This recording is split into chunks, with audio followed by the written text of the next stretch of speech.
Hello, everyone, and welcome to a super special episode of the Hustle and Homes podcast. This is episode number 20, where I sit down with a longtime friend of mine, Van Schultz, who I have known since we were small children here in the Bitterroot Valley. And, well, we discuss everything from what it's like to grow up here to finding ourselves as adults and even solving world problems. Now, I will preface this by saying this episode may not be for everyone. There is some language, there are some touchy subjects maybe. It's all in good fun. We're just trying to make each other laugh and have a good time. It's basically a conversation between two old friends over a couple of beers. And if that's something that you want to tune into and listen, by all means, give this episode a watch. But like I said, it may not be for everyone, but I'm still putting it out there for anyone to enjoy if they are so curious. So without further ado, here is my episode, my conversation with Van Schultz. Can you hear me? I can. Often all I hear is myself. It's very hard to give me input. Van, you don't take constructive criticism. I don't hear anything past Van. I'm like, you're right. Yeah, Van, you got me right there. That's all I needed to hear. Yeah. Hey, well, cheers, dude. Cheers. Thanks for coming. Of course. Glad to be here. Glad to see you. Mm-hmm. We've had poignant conversations after a lot of these that end up going till 4 or 5 in the morning, culminating with some idea of something that we probably never ended up doing. But world domination, Yeah. solving some sort of global issue, the typical things that... No, we've had, through the decades. I was thinking about this a lot. So for anybody curious, my relationship with Ryan Holmes, I've known you since first grade, which seems like it couldn't be that long ago. OJ got away with murder the year I met Ryan. That puts things into perspective. There you go. It's been a minute. And, so I've grown up with Ryan. So the range of topics that we've discussed over the years are staggering. A lot has happened in our lifetime, Van. A lot. I know. Like you said, it started off with quite the roll with the white Bronco rolling down the freeway and just kept on trucking through. Yeah. When I was a little kid, I thought the only people on TV were like courtrooms that had Asian judges and a black guy just constantly smirking. And then Days of Our Lives. I thought that was all television was. That was the majority of it. Yeah. That was the majority Then on of it. Sunday, there was like Darkwing Duck for half an hour and reruns of Ninja Turtles. That was those were the mornings, huh? Those were the days. It was bright on the broadcaster's part. It really was. TV back in the... Get kids awake. Man. Get them moving so they can sit and watch us. That's right. That's right. So let me... why don't we introduce you, first of all, for the people at home listening that don't know who Van Schultz is. Who How are those could they people? not? I mean, come on. Like you said, we've known each other for a very long time. Yes. Some would say our entire conscious lives. Yeah, absolutely. Probably. I don't really remember much for earlier than first grade. I don't think most people do. But so Van Schultz, you're a local Hamiltonite. You're also a business owner. I am. Tell me about it. So, born and raised in Hamilton, Montana. Western Montana boy. Parents, my dad, he was a business owner, mother, homemaker. We grew up in the forest interface, so very much the BB gun tramping around. Stand by me crowd is what I'd like to call it. Gotcha. Very much the stand by me crowd. With or without the pie eating contest? I mean, later on when I met Jason Heff in middle school, the irony is that he doesn't like sweets. My other... But does he like castor oil? All over the what is it called? The Sacred Order of Moose puked on the women. A fat lady puked in her purse. Such a fantastic side bit in that movie. Anyways, yes. Western Montana, I own Van Schultz Poker and Entertainment. We are primarily right now a poker company, which is fantastic. Montana is very unique in the way it has gaming laws. In the Montana State Constitution, ratified in 1889, a full 100 years before I was born. I have a coin. They gave it to me when I was born. I don't remember getting it. It was stupid newborns seem to retain very little information. I find them smug. Anyways, in Montana, there's no roulette, blackjack, nothing where a person in live gaming can lose against a house or an entity. Right. Okay. So there's machines, which are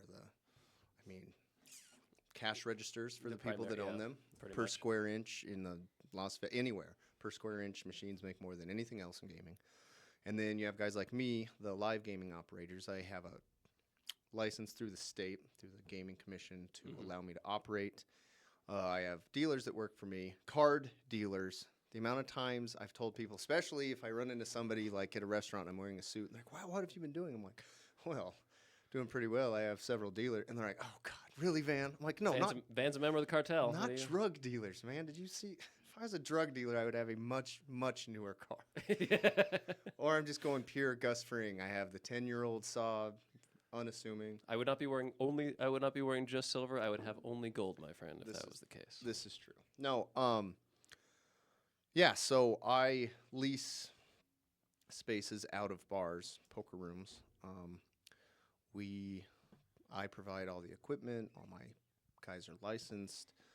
We approach it, or I approach it. I would say we, because the number one asset anybody has in the company is their employees. So for me to say I feel like I am underselling how important the bedrock is that all the people that work for me. So we have the mission of making it recreation first, gaming second. Right. Because right now it's never been easier for a consumer to get to poker. All the apps, computer, it's illegal in so many states, but with a VPN, people are playing off all the offshore gaming. Like there's just no preventing people doing that. So for us, especially in a market that has a state, fourth largest in the union, but we only have just a hair under 1 million people, which is a slow weekend in Las Vegas, we have to make the experience worth leaving your house for. Absolutely. So that's why the entertainment in our LLC exists. That also is helpful because expansion moving forward, some live event stuff that is away from gaming. One day, a lot of stuff in the works trying to bring a movie theater back to the Bitterroot Valley, because when I sat down and looked at the numbers, me going to a movie once a week from 7th grade till I graduated high school was 104 hours a year for 6 years that I wasn't out doing stuff completely ridiculous. And 624 hours is a third of an entire year of somebody working full time. So, and that's a lot of trouble that we could get into. That I think, like, gosh, you imagine with 624 extra hours between 12 and 18 years old. People talk about, like, okay, that was the moment their life changed, and all of a sudden it goes to black and white behind the That's picture. when he knew. Yeah. Yeah, exactly, right? So for me, aside from this is just my sidebar of what I like to do as an adult and professionally, like where I grew up, I want to preserve that Americana life that we got. And there's not a theater, there's not there's next to nothing. Kids are glued to their phones, which I think we are sacrificing the next generation of salesmen and public speakers and motivational speakers, and people are becoming so disconnected from the human element of society because you can send a text, you can send something and then like edit it and look at it, and I think that it is a huge filter to, it can be positive in some moments because you're not going to scream at your boss, but at the same time I think we lose a lot of authenticity because we can edit our knee-jerk reactions to things. That's very true.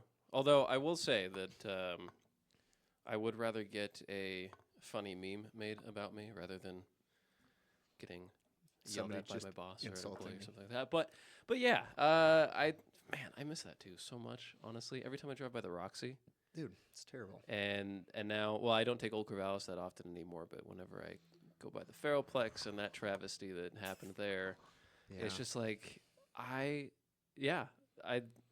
putting it into perspective, I spent a lot of my teenage years there too. Yeah. And even as an adult. I mean, my parents both complain all the time how there's no place. You have to go to Missoula now.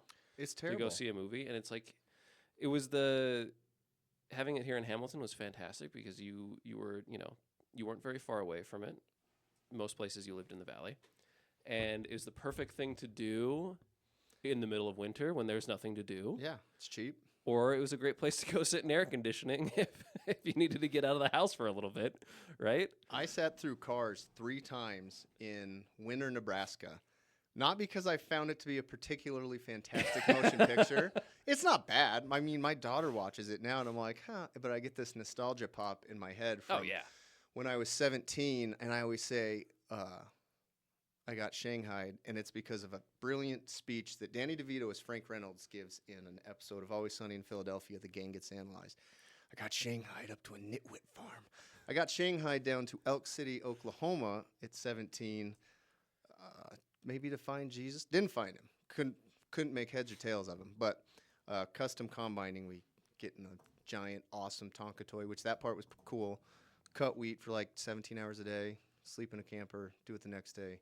For weeks for the whole summer. Well, it was too hot for these things to run when we were in,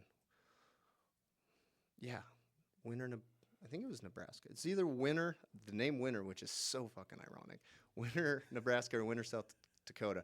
But it was like 108 degrees, too hot for anything to operate.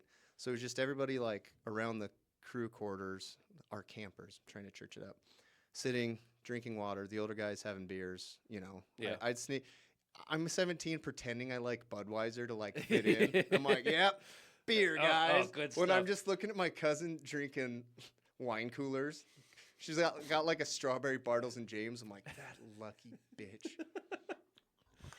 Oh, man. Anyways, the theater and the, God, I keep doing that. The theater and the laundromat. Hand-talky person, sorry. Yeah, I can give you one of these. The theater and the laundromat were the only 2 things in that town with air conditioning. It was a small town. And I went to the laundromat to just sit in the air conditioning. One thing that was interesting was our herd of gypsies. They had a flatbed trailer that had washing machines and an oven. And so my boss's wife, she did our laundry. So that was actually kind of an interesting perk. I mean, we'd show up, park in the middle of a wheat field, legit dig a latrine, and then figure out a place for all the wastewater to go from the washer and dryer. Yeah, it was interesting. I was roughing it. doing it.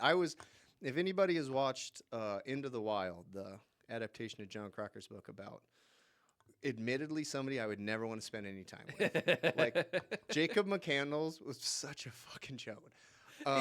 He seemed, it was a bit annoying after a while, that guy. Like, when I saw it for the first time, I was like, oh my gosh, the liberation in this guy's life is fantastic. And then as I grew up, I'm like, oh my God, like, his dad was an engineer from NASA, and he had his chip on his shoulder because he had nice things. Like, it's the most, and he wasn't doing anything, like, his answer wasn't, okay, well, maybe, I'll become a philanthropist, and I will try to be. Use the money. The resources I have for good. It's, no, I'm going to throw it all away, and then I'm going to drive my Datsun out into a flash flood area, leave it in Texas, and then change my name to Alexander Supertramp, walk all over the U.S. in admittedly what looked like very comfortable shorts that barely covered his ass cheeks.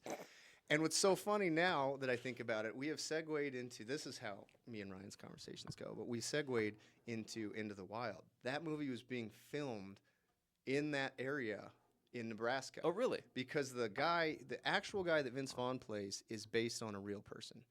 My uncle, he was tied into the entire cutting wheat community, canola, corn, everything. Mm-hmm. But I had the opportunity to go to set one day, and we're talking about they're filming with Vince Vaughn, Zach Galifianakis before he blew up for The Hangover, but I knew who he was because of the movie Out Cold, which anybody who pops for Out Cold, that movie was so far ahead of its time, it's unbelievable. I'm going to have to watch this movie again because I don't remember Vince Vaughn or Zach Galifianakis. Yeah, get your shit together. Dude, Holmes. where have I been? Yeah, that when was this movie? When did this movie come out? This 2007. Was like 2007. It's filmed in 2006, and I know that because I was supposed to be able to go. I was like, okay, this is why God put me on this path. I was going to waste my entire summer before my senior year, but I was going to get to spend an afternoon on a Sean Penn set with Vince Vaughn, Emil Hirsch, right, Zach Galifianakis. Long story short, I didn't have the greatest experience through that time. I felt I got the bait and switch a lot of times. It's like, oh, how are we going to motivate the 17-year-old kid that doesn't want to be here? Oh, well, I talked to him. I know the guy. You're going to be able to go be on set for 6 hours after we get done with this week of it's nonstop work. It's 6 a.m. You're up greasing these. The one thing is you drive the coolest thing ever. John Deere 2500, whatever they were.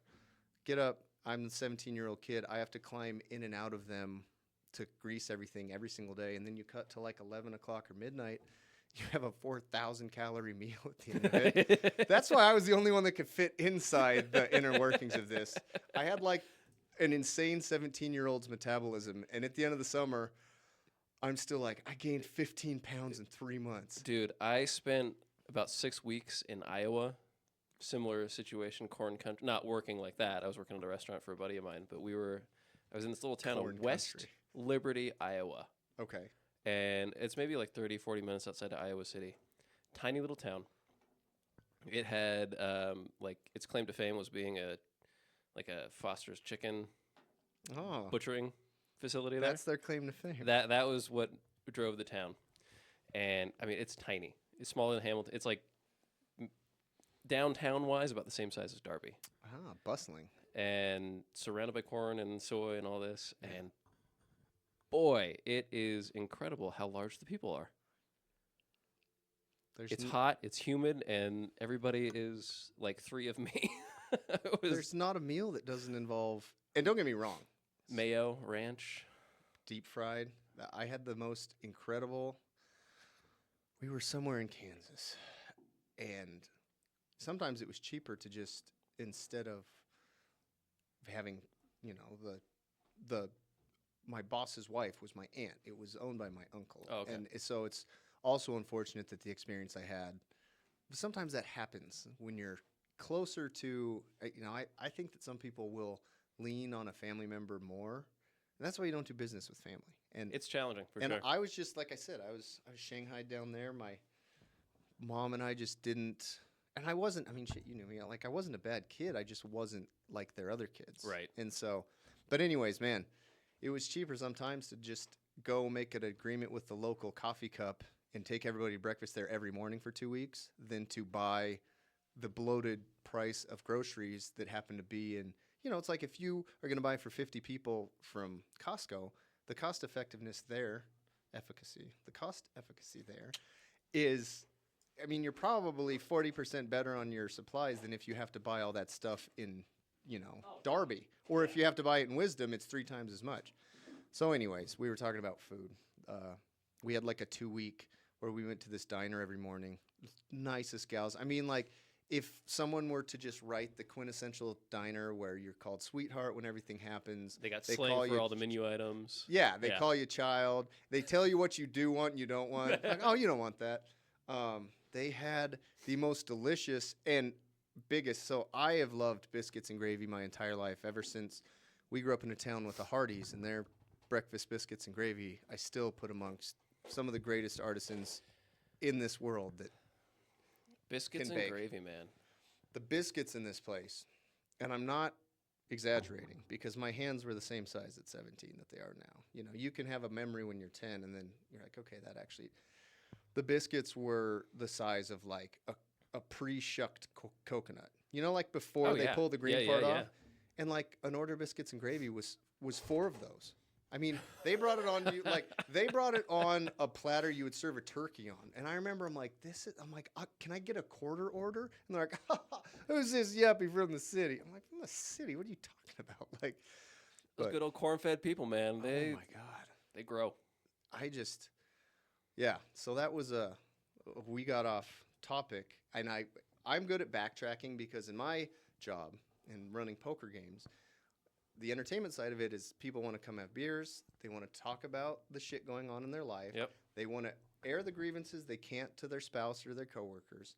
And somebody will say one thing, a perfect example. Oh, wow, we had a 4,000 calorie meal at the end of the night. Boom, we're talking about Iowa, we're talking about Kansas, we're talking about. So I'm good at backtracking to find where the genesis of this conversation was. Show me the light, man. Yeah. So I was supposed to be able to go and meet these people. Yes. And that's all I've ever wanted my entire life, and I'm still working towards it. Right. Plug real quick. There is a movie called The Believing Girl and Doubting Dad that's currently making the festival circuit, in which yours truly plays the leading role of single father down on his luck. I actually got cast for it right after I became a father, and I think it lended to what I would call a. This is gonna sound so hipstery, and I hate that I have to say it.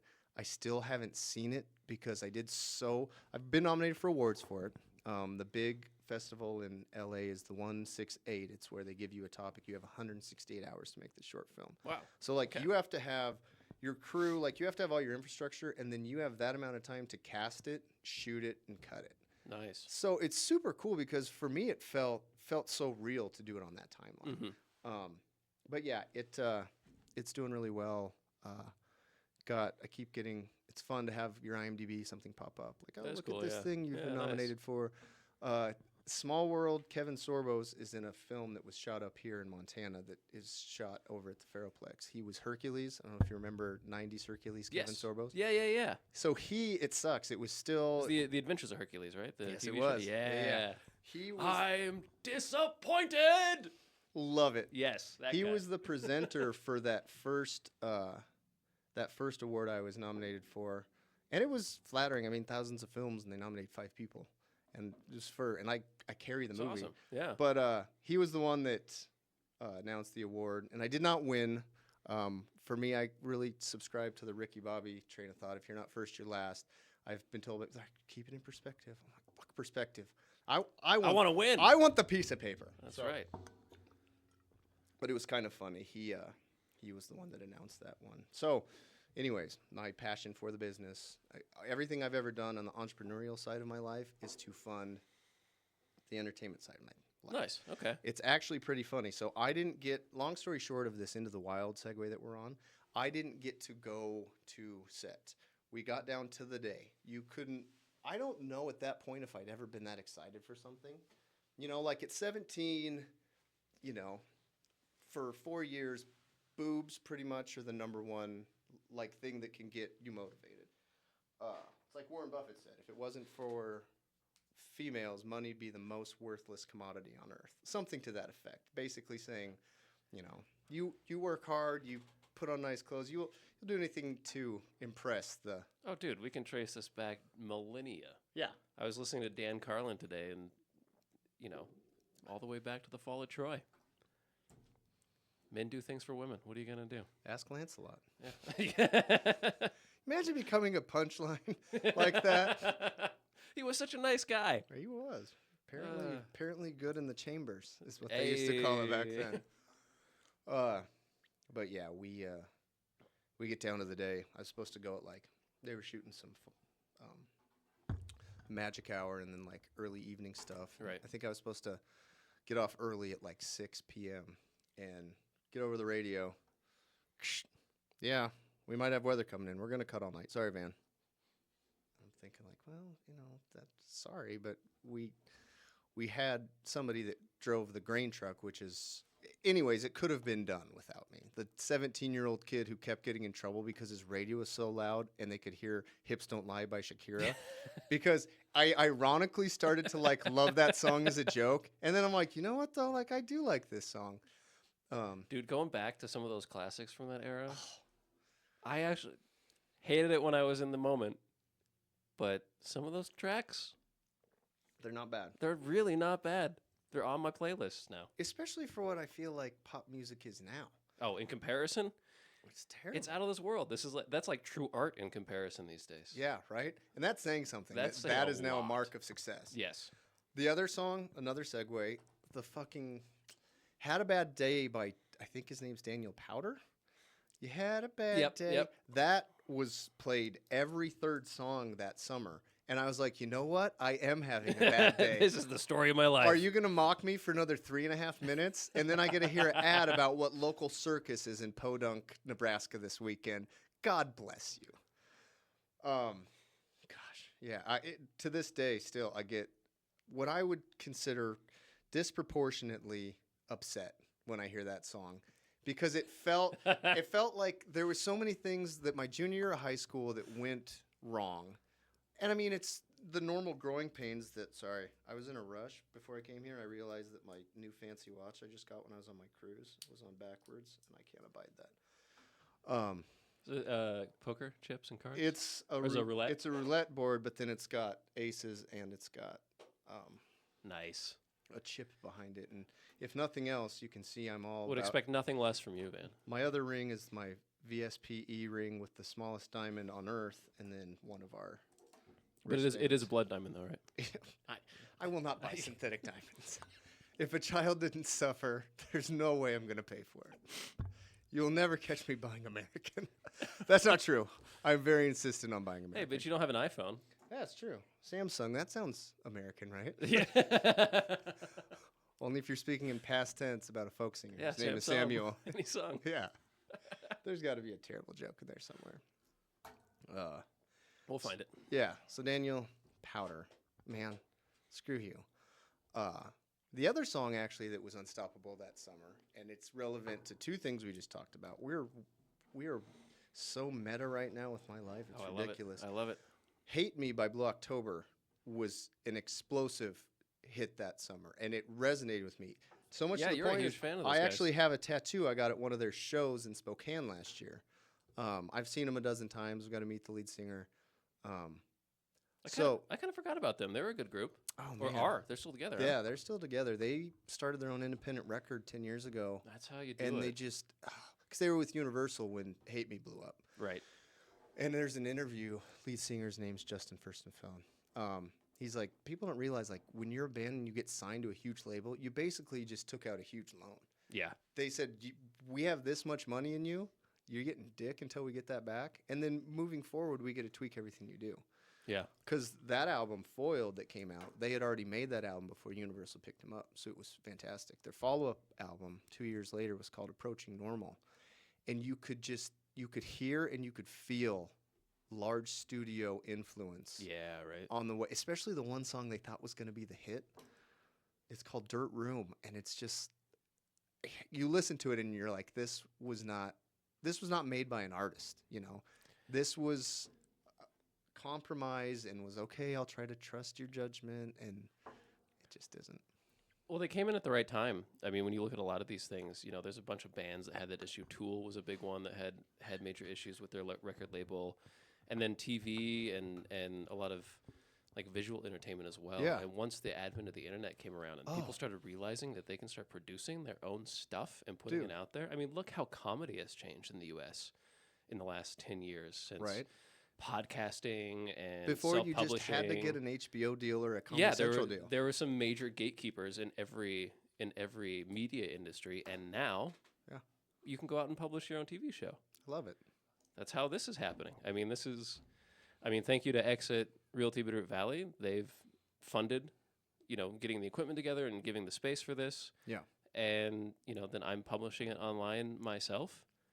Dude, it's fantastic. Able to feature people like you and other awesome local members of our community, and that wouldn't happen without the You'd have been on KLYQ 20 years ago, and that public access really TV, loud, that really loud guy that used to announce the parade, and has to tell you every time a horse takes a shit. Oh, they're dropping a load there. Thank God we got the Boy Scouts scooping it up. I'm like, dude, you don't have to acknowledge every time one of the 50 horses that's in our local parade takes a shit. Okay, we know they take shit. Hey, it's big news here in the Bitterroot Valley. Okay, you have to know. So, not a lot else happens. Sidebar: you're gonna see me pop in the second beer for a guy that has two. So right now we have 2 poker rooms. We had a third, but the bar itself actually closed down for a lot of different issues. Really fantastic people. Their vision would have been a cash cow in Missoula or Bozeman or Big Sky. Right. Victor is fiercely competitive when it comes to food. People don't realize that. I'm guessing we're talking about the hops, right? Yes. I had a great experience with those people. The people that owned it were great. Oh yeah. Very ambitious Wonderful people. But as we know, sometimes ambition can, you know. Anyways, for somebody, so my whole point was, for having my second beer right now, for a guy that spends most of his time in bars, like I don't drink at work. Mm-hmm. You know, I'm the face, when you're Van Schultz Poker and Entertainment, Van Schultz kind of has to have his shit together, at least to the customer. When I'm at work, I am on. Always wearing a suit. I am completely aping Robert De Niro's character, Sam Ace Rothstein from Casino. Oh, you're in it, dude. You're yeah. I'm going to wear a suit. I'm going to have my hair. And it's so funny that I'll have people like, oh, wow, you get to go to a bar 7 nights a week. How are you, holding it together? I'm like, do you realize if I was getting drunk every night, we wouldn't be, this we wouldn't be going on. wouldn't be perennial profiteers? Like, come on, man. So it's nice to be able to do something, admittedly with, a friend of almost 30 years. This is effortless and fun. And the amount of conversations that Ryan and I have had post probably 17 years old that didn't involve sipping beers, I don't know that I could count it on 0 fingers. It's just the way people get together, Well, and there was There's always nothing wrong with a couple beers. and there was a nice when you meal start- preceding it. Oh, It absolutely. was never just like, hey, it's 10 in the morning on a Tuesday. You want to go drink We're beer? gonna get drunk. Yeah, No, it's kick back and yeah. You know. It's always situational. have a nice chat. Uh, Some interesting ones for sure. yeah, man, we've covered a lot, and Like I said, we've solved world problems. for If years. if only people in power would listen to us. If the Palestinians were to sit down and just play like a solid, I don't know. 6 hours of Guitar Hero. I was gonna say 4 hours of the original Mario Oh, there. game. With the Israelis. Maybe- you're maybe- gonna quickly realize you have a common enemy, and it's the poor physics engine that exists in that game. It's like maybe large military and political disputes should be settled by Super Smash Brothers. You know? Yeah, Like, or Mario Kart. Thank you. Yes. God bless. Cheers to that. People get all pissed off. Although that could start other global conflicts that we might not see coming. North Korea recently has started breeding a super turtle that has a shell that can't break. Like, Kim Jong, you fat bitch. That's what you're putting all this money into. That's what it's all for. His people are starving, so he can get the blue shell. Yeah, exactly. He's like, well, so they have banana peel to eat? I'm like, come on, man. What are you doing? Oh, man. Yeah, we have, as we do, we spun out. I didn't get to go to that set. I was very heartbroken. I almost hopped on a Greyhound bus that night. But the problem with that is I didn't get paid till the end of the summer, and I didn't have any money. Oh, no. So I was just they like, got you, dude. oh, man. They had it.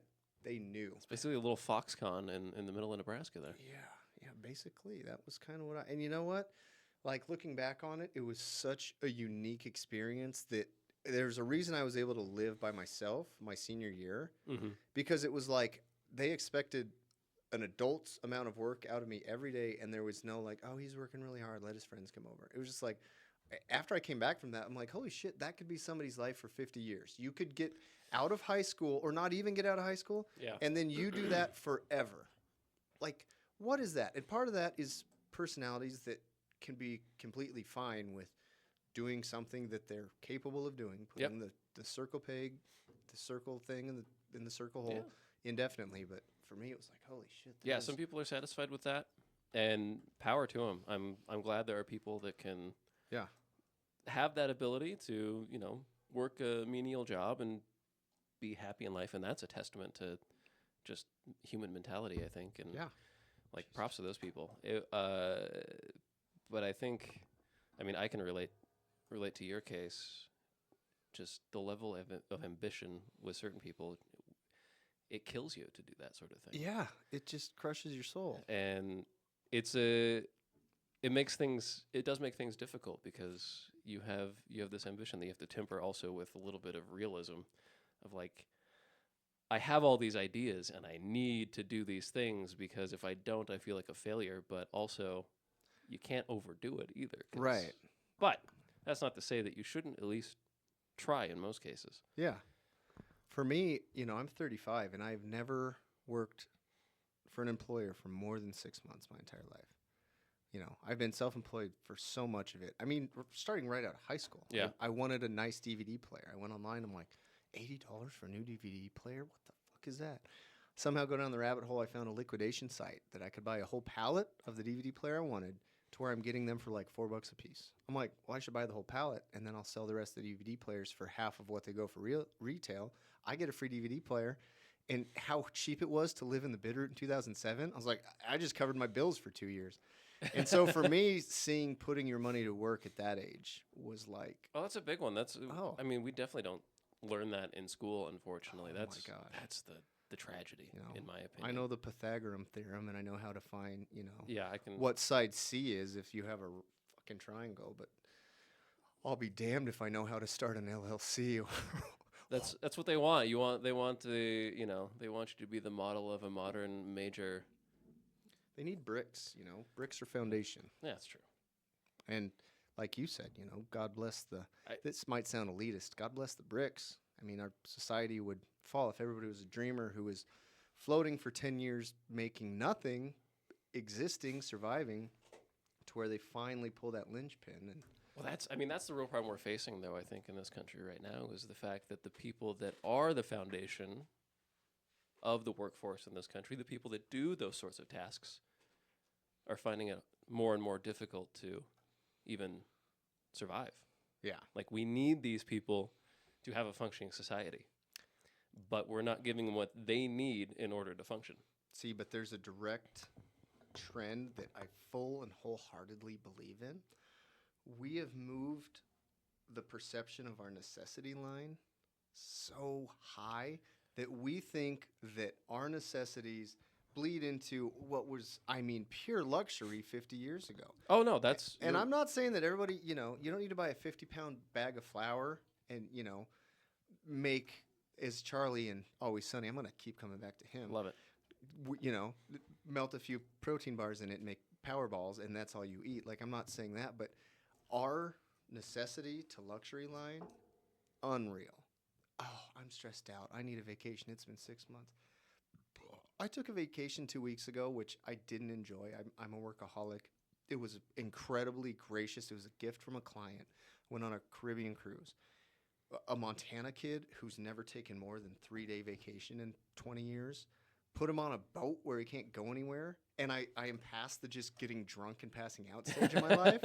Yeah. I was just like, I was crawling in my skin. But we have moved the necessity line so high that, and I'm not saying, there's the argument, oh, well, if I just didn't get Starbucks, my rent wouldn't be more affordable. Well, I agree with you. Just not getting Starbucks 3 times a week over a month, that's not going to make any kind of difference in your yearly budget. Mm-hmm.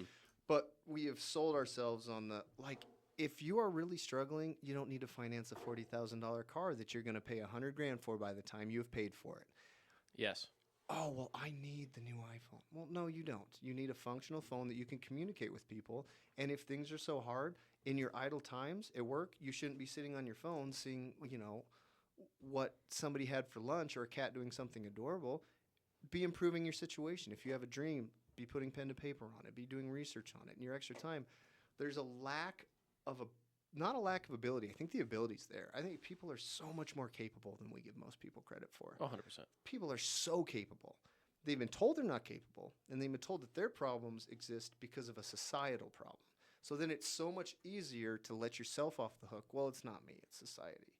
And you know what? It is harder for us now to have, I'm married, I have a daughter, we have a 3-bedroom home.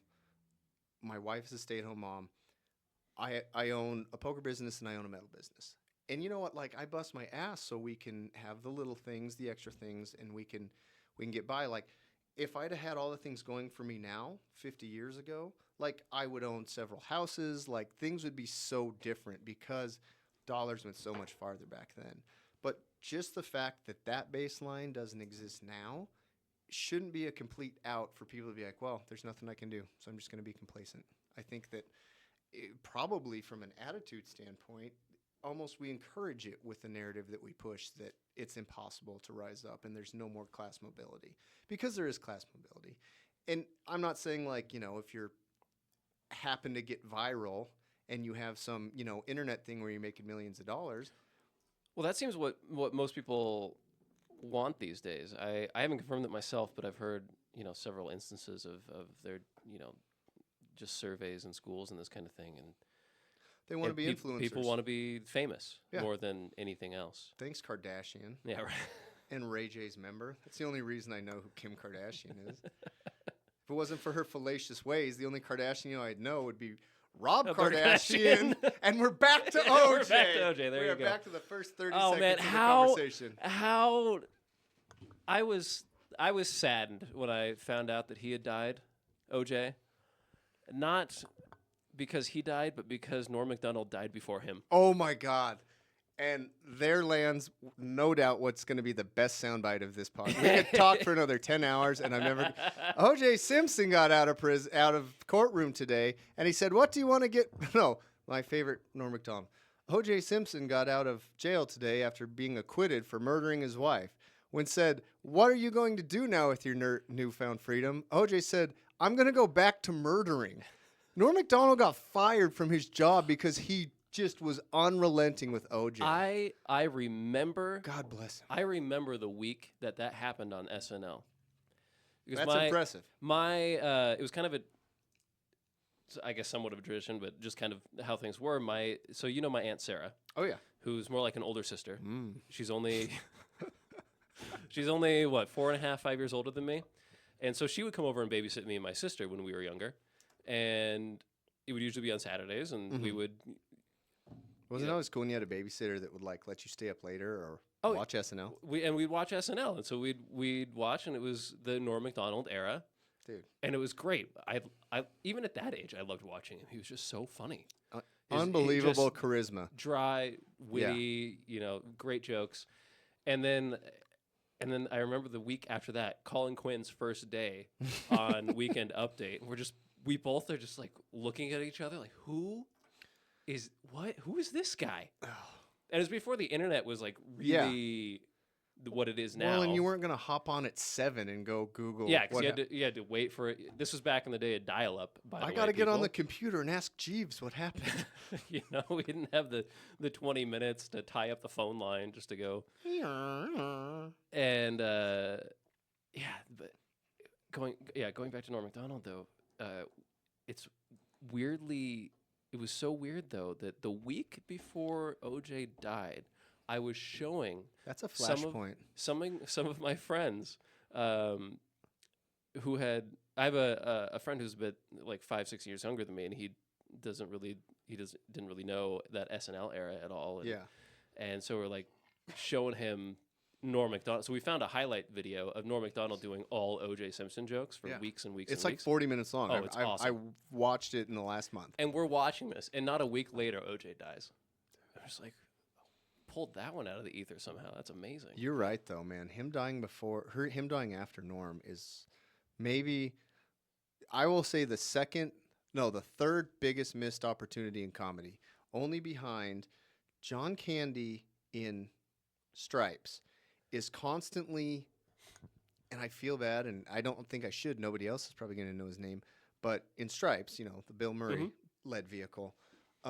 There's the guy who the cruiser, because he likes fast car and fast women. He plays poker with him, and he's like, I think I should fold. Oh, well, I don't know. Show me what you got. No, if I was you, I'd get in. Come on, bluff me. And he puts all his money in, and he's like, all right, Carl. Well, I got a full house. You see, I got 3 jacks and 2 threes. What do you got? Well, I got a 4, a queen, a 6, and a 2. Oh, okay. Well, if you had 4 4s, you'd have won. Yeah, you're starting to get good at this, and he takes all of his money. The rest of the movie, it's, hey, you got to make my bed. Well, why? Because we're in Italy, okay? In Italy, the guy in the bottom bunk makes the guy's top bunk. If we were in Germany, you'd have to make my bunk. You see? Oh, okay. The whole time, it's this perfect, John Candy's almost an anti-hero, and then you have just the complete, Opie from Mayberry sweetheart. And I saw an interview that Bill Murray did on the set of Lost in Translation. He insisted it be done in blacklight because Bill Murray is just so incredibly beautiful and unique. And also a complete fucking asshole genius. And I'll die on that hill. If I was sitting in the room tonight, I'd say, you are all those things, and I guarantee you can't dispute any of it. He said that one of the greatest missed opportunities in comedy is those two not pairing up and doing 10 different films where essentially they were that dynamic. So that, I think, when I think of egregious misses in comedy, if I could have seen those movies. And then the second is Dave Chappelle leaving after season 2 of Chappelle's Show. Because he, lost his mind and wanted to go to Africa and walked out, and God bless him, and I have so much respect for him as an adult now on an artistic level that it wasn't worth the $50 million to sacrifice what he thought was his true artistic output, him becoming a parody of himself when it came to racial jokes, and then just legit, filming a TV show isn't for everybody, you know? I worked 4 full seasons on a hit show for Paramount, I won't name drop. I didn't like working 18-hour days, 5 days a week. You know, like it's just it works for some people, but especially if like in his situation, I didn't have this, but his situation, he also had to be the driving force creatively, and he's still, you know, banging out 90-hour weeks. When But he just and he was also subject to all of everything the producers wanted and the and Comedy Exactly. Central wanted, right? It was that level of control. Yeah. The same thing that Blue October faced, right? True. So it was that same, you know, he's The beholden. oversight from somebody who put all this faith in you, and then they're like, well, we know better. Yes, because the numbers are telling us that we should be doing this. Yeah. Where, you know, I think that show started off with a bang. I mean, the black white supremacist Was can the you hit first episode. Clayton Bigsby. Clayton Bigsby was the first skit in the first episode. You want to talk about? I feel like that's the best statement you can make for somebody who believes in what they're doing. There could have been like, okay, let's do a few like not really racy ones. Let's warm them up. Yeah. Maybe get some numbers on the first week. It's like no, like you are either is going to work or you are pulling us after 1 week. And boy, did it work. And boy, did it work. What a skit. You want to talk about 2 years of comedy that were over 20 years ago now that still, it's got to be in the top 3 most talked about things in comedy still. People are like, Oh, yeah. You know, they talk about his comeback, which, God, Dave Chappelle's work since he reemerged in 2016. I mean, he was doing stand-up the whole time. People don't know that, but he really stepped back into the public eye, and he hosted SNL, and he started getting his Netflix specials. Like, I think that he'll go down. I think he'll go down as the greatest comic ever. But you watch his stuff, 20% of it is profound things a philosopher would say.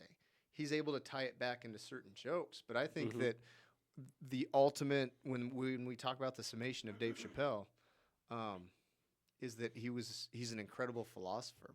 People get grounded. People come together on like, he points out how ridiculous so much shit involving race is, but then also he can still tear it all down and make fun of it. Like, Yeah, and make you laugh while and that he's giving you a whole new world perspective. Yes. Yeah. And that we've condemned so many people that fuck around with racial humor. It's like, do you realize the only way to give something power is to put it on a pedestal, put security around it, put it in a locked box, put it in a locked house, make it to where you can't even see it, and that makes it this spooky giant. Look at the significance in this thing. Yeah, either everything is funny or nothing is. Yeah. And I think that revolution is happening. I think that definitely. comics are getting their, Well, their now that back. you can publish your own stuff online, you know, every comic has their own. Well, and you YouTube can make money on channel Patreon. and Patreon, yep, all this stuff. So there's all these routes that people can go to get their ideas out there. And Yeah. I mean, I think stand-up comedy is one of the true great American art forms that really It's so malleable. It is. You can talk about anything. You can really put the most contentious societal issues under a spotlight and still make it funny and give people kind of a different perspective on it. Yeah. And bring all these new philosophies as well into situations while you're making people laugh. And it really makes them think. And it makes you think in a different way other than just being told, here's some things that happened and this is how you should feel about them. It's more like... Well, and that's all mainstream media. Sorry, I'm real quick respond to one thing. I know, I'm the fucking worst. How dare you? No. I couldn't agree with you more. And when I say malleable, like a crowd tells you what they want. I'll die on that hill when it comes to stand-up comedy, when it comes to playing a gig, if you're into music. Oh, yeah. If you comes into, I've loved professional wrestling my entire life. Side note, right now, the most impressive and fantastic professional wrestling that's existed since 1997 is currently happening right now. WWE now has Triple H as the lead booker. They have a world champion in Cody Rhodes, whose father literally invented the idea of a mega show. The Rock came back this year. No way. And he moves like no 54-year-old man should be able to move. Their storytelling, unreal right now. They are on the precipice, if not already have their toes in a boom period to where in the 90s, I got into wrestling because in the 90s, it was cool. It was mainstream. Like it really was. It was incredible. The rise of the NWO, Stone Cold Steve Austin, the work rate of Shawn Michaels. It was unbelievable. And then it became. It's always to some people been a parody of sports in general. And I'm not going to sit here and say they're out there.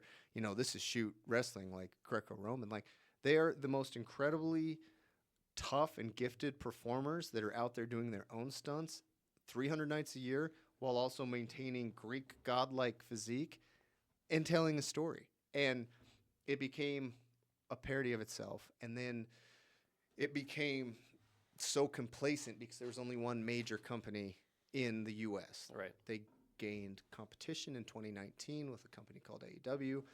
Vince McMahon and his crazy fucking dick and all he likes to do partying behind the scene got him ousted from WWE after he sold to TKO, the company that owns UFC. And now they have a true wrestling fan in Paul Levesque, a.k.a. Triple H. I don't know if that name means anything to you. It One of doesn't, the but- biggest stars of the last 25 years. Well, So- Triple H, yeah, I do. He Yeah. was around Huge. a long time ago, right? When Yeah, we were, blew up in 98, and Yeah, he was okay. a huge Yeah. deal for the last. Married the boss's daughter. Everybody's like, oh, that's the only reason he has a career. I'm like, you don't get that career just because you're stooping the boss's daughter. Anyways, we were talking about live performance, and I was talking about malleability, and the whole reason that started was that your audience will always tell you what they want Oh yeah, if absolutely. you're listening. And I don't think that major record labels really get that. They want to tell the consumer what they want, and that's why you get the Approaching Normal albums out of October. You get yeah. you get the guys that come up on the independent scene and just rock it, and then they sign a huge deal, and their next album is just like shit. Like, what is this?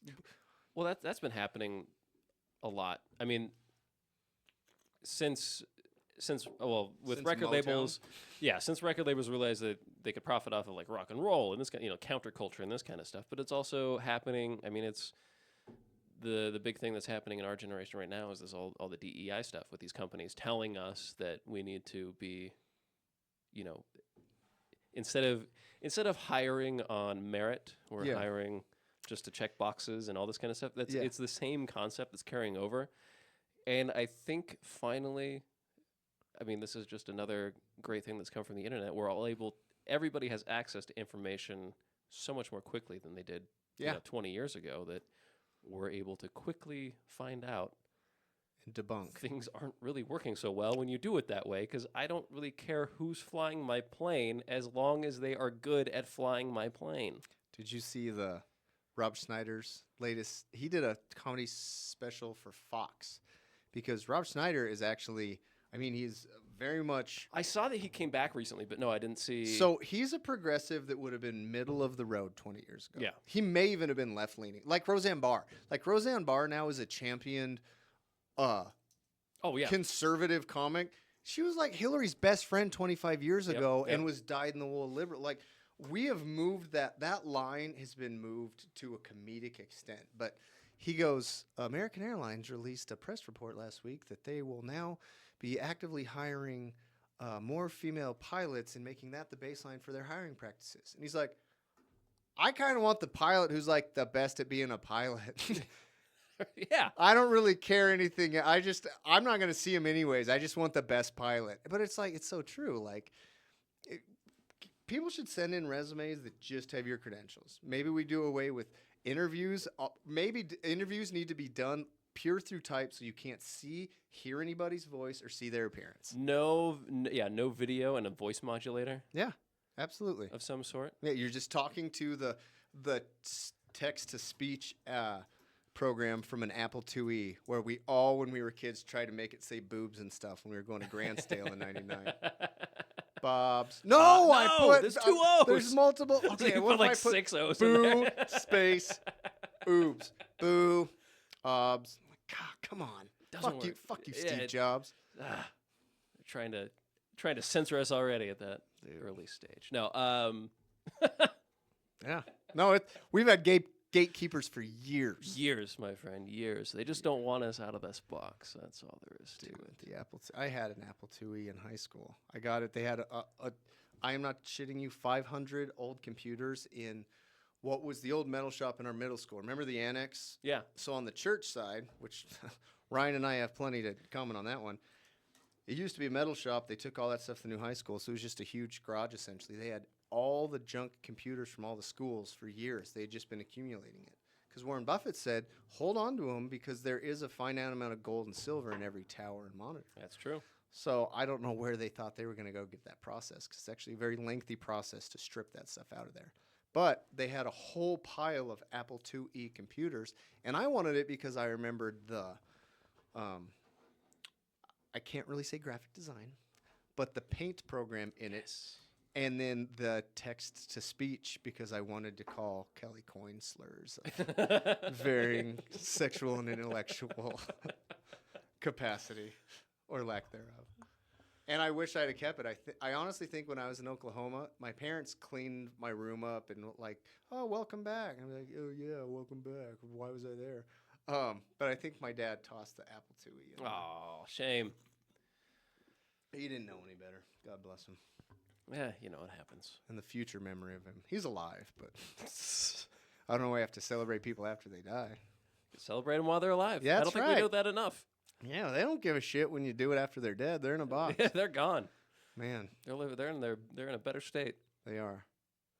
We have gone down a lot of different avenues, and I don't know that we ever finished the official thought of me not getting to go see the film set, because what that did further emboldened me to get back to that industry. But I also that day started writing a screenplay that I ended up finishing in my early 20s about me and Vince Vaughn playing the odd couple brothers who were 20 years apart in age, who the father dies. We were never in each other's lives. He leaves us a bunch of money that we have to use to resurrect the father's failed, dying, small amusement park. Okay. Basically akin to what Quibbles would have been if it succeeded and then existed for 20 years. Just like the small town, you know what I'm talking about. Like I forgot about Quibbles. Oh, man. That was one of my favorite jobs. But I wrote this thing, and like I still at some point now, if ever I were to get this thing made, I'd be the older brother, and there'd have to be some enthusiastic 20-year-old kid that wants to play this annoying little brother that just wants to be in the older brother's life, and the older brother just wants nothing to do with it. But hopefully someday I get to meet Sir Vince Vaughn, because he's one of my favorite comedians. He actually has a ton of chops as a serious actor. He does. But say, this was bred out of a pissed off 17-year-old that was supposed to be able to come to set that day. Didn't get to. I'm like, you know what? If I don't get to see him on this set, I'm going to make a situation where he has to work with me. That's the attitude we love. Hey, man. If God closes a window, don't wait for a door. Fucking build a door. Tina Fey said something to that effect. I don't think she used the F word, but Just tear a hole in the wall and jump on through. that's right. Kool-Aid Man it. That's what he does. That's right. Think about all the Kool-Aid they sell. He makes his own doors, damn it. Just scream, oh yeah, and bust through somebody's wall. Oh, man. Tina Fey. I saw her on a commercial recently. She's holding up. She's coming back. It got me thinking about 30 Rock again, which That show is I feel like highly underrated. That's such a good satire on pulling the curtain back. Whoever pitched it's great. Like, hey, this industry is just absolutely nuts. Yep. Well, let's just make a show about it. And then the talent they brought together. Tracy Morgan, fantastic. Oh, he's brilliant. I for love years that guy. would go to bars and just say 6 beers. And like, I actually didn't want 6 beers, but I was, I think he literally says that in the pilot episode because he goes to a bar with Lemon and he's like, right. what can we get you? 6 beers. Now he's living large with all that Walmart money. He Oh had my that goodness, Walmart that's right. crash into his limousine. Uh, God bless Tracy. He has one of my favorite SNL characters, Brian Fellows. I don't know if yeah. he was like making Oh, that was a great skit. and he has this dream sequence. Somebody's talking, and he had asked prior to this dream sequence, not dream, I mean, some fear entered his mind, but he goes, why does that python have arms? I'm like, well, it's a snake. I feel like he's hiding his arms. He's going to sucker punch me. So then the guy continues to talk, and it does the thought bubble, and it's like a Jim Henson Muppet snake saying, hey, Brian, I'm at your mama's house. Don't you punch her. Don't you hit her. SNL was good. SNL has not been good in almost a decade. It really hasn't. I know. I think we really got the heyday of it. That was Tail end of, we had Farley, yeah, McDonald. Yep. Right before, Sandler, I think, had just got fired. And then we had Molly Shannon, got to be top 3 funniest SNL female characters of all time. Molly Shannon, Sherry O'Terry. It was. And then you had Will Ferrell breaking out. That was Will Ferrell's first. Yeah, I remember Will Ferrell's first season. Chris Kattan in the proper setting, because I guess in real life all he does is coke and piss people off. But when it comes to sketch comedy, he was So Mango gold. was a Mango was a was documentary. And then Spade came back and hosted once. It was Mango, and then he was Guava, and he was taking all of Mango's bookings and seeing I think I remember that. David Spade dressed as. I mean, Mango was never. Was he a male stripper? He was just a stripper. He was just a stripper. Yeah. Oh, I'm sorry. I didn't mean to put him in a box. Yeah, no, come on. No, he wasn't Guava. Kiwi. That was, Was it David Kiwi? Spade's. But watching him try to have rhythm, and it was the same deal. They kept doing thought bubbles, and it was haunting Mango's life thinking about Kiwi because he became the biggest star. And Dwayne "The Rock" Johnson, to bring back to wrestling, he did an episode of SNL where he played just a super buff version of Mango, where he was also. Oh, no, that was Mr. Beepers. Do you remember Mr. Beepers? It was Chris Kattan is like a half monkey man, and he'd hang on people, and Yes. eat apples and shoot them. Yep. So they did a sketch where he wasn't even Dwayne Johnson yet. He was just The Rock, who then did Scorpion King. He was like a huge, jacked up version of Mr. Beepers. Man, SNL was so good. It was. It was so the good best. until Donald Trump won the 2016 election. They had Kate McKinnon come out as Hillary Clinton and play Hallelujah as the cold open with a tear in her eye. And then I don't even know if they said live from New York at Saturday night, and then they just started the show. And I'm like, if you can get that ass injured that Hillary Clinton didn't win the presidential election, which, let's be honest, we're not going to get political. Democrats, what the fuck were you thinking? Hillary Clinton? Run Emerald. I mean, run anybody. Pick anybody off the street, and they would have won. Emerald would be an awesome president. Anytime he drops a bomb, bam! We got a problem. Bam. Bam! Yeah. We got to spice it up over in the Middle East. Bam. Bam! Dude, killing it. Writes itself.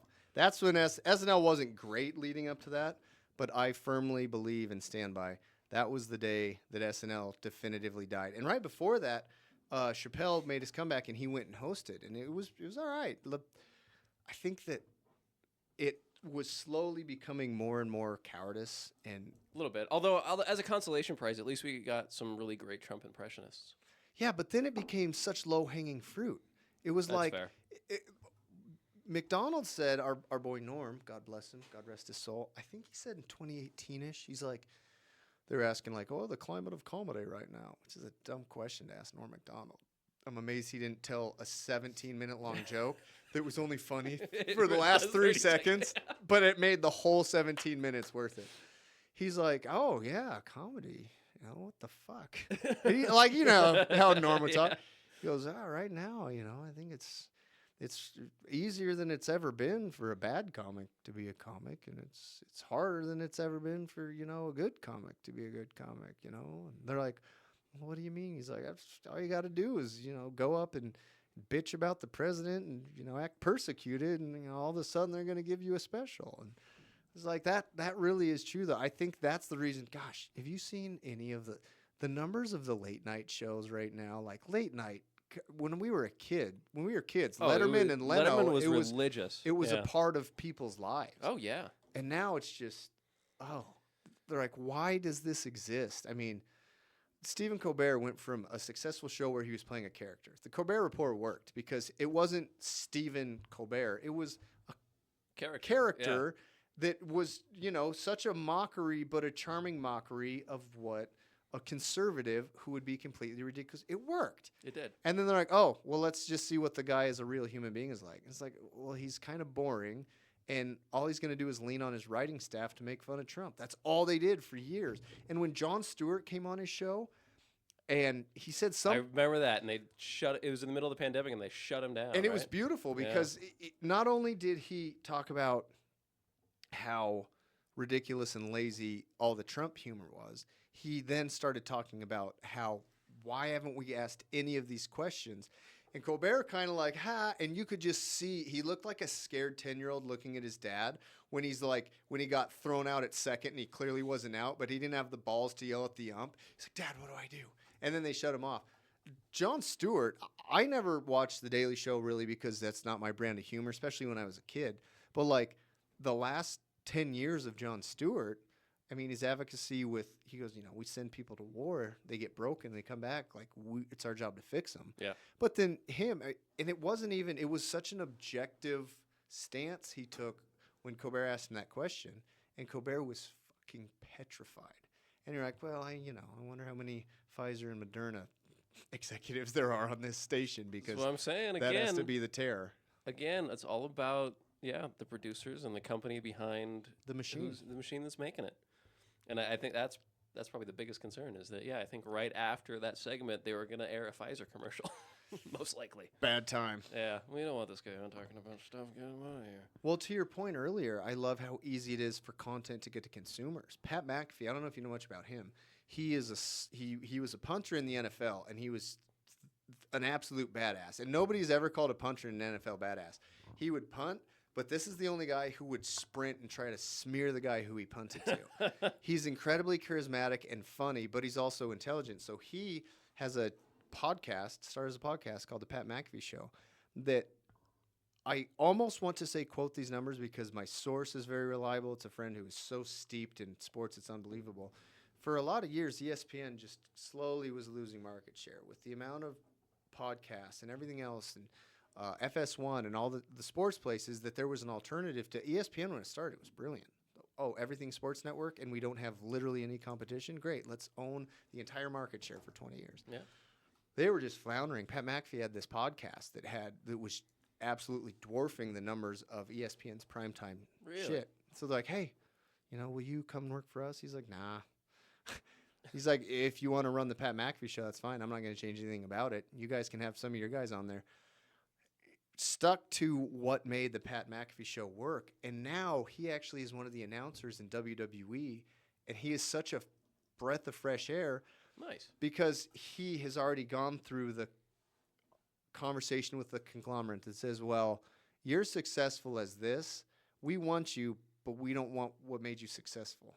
What is that? What kind of frame of thought is that? We just want your name. Yeah, well, get your name, and then you're going to do it our way, and it's going to work. Oh, that's right, because your way works. If your way worked, you could put Joe Schmo off the street into your way. If the formula is sound, the integer is immaterial. Yeah. If the integer works, your formula is irrelevant.